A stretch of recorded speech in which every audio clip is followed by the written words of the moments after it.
With many projects today, you don't know what the solution looks like or how to build it, so you have to figure it out as you go.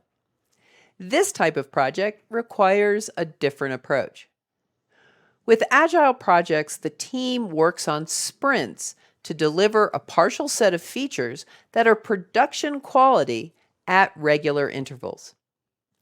With this approach, the customer gets value from the project sooner. In addition, the customer's feedback on what's been delivered so far can help improve the overall solution. The customer has to be more involved than in traditional projects. Project teams need to be smaller and more experienced because they work without much supervision. The Agile lifecycle described here is based on Jim Highsmith's Agile project management. It begins with envisioning, which is similar to Waterfall's initiation. You define the product vision and an initial set of goals.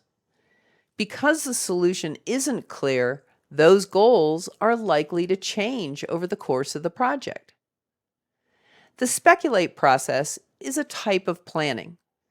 You create, revise, and prioritize your feature list based on their technical and business considerations.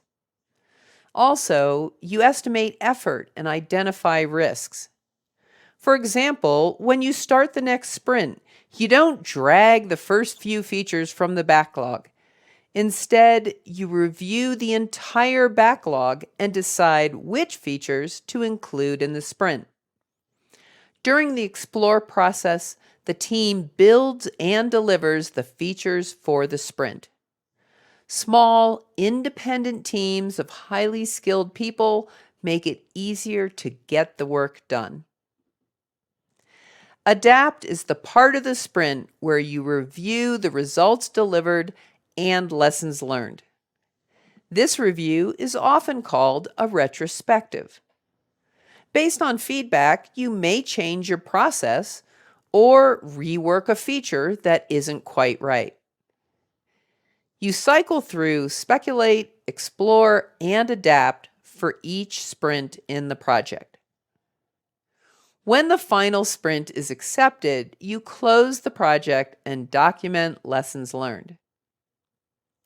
That's a quick overview of the Agile approach to projects when you figure out the solution as you go.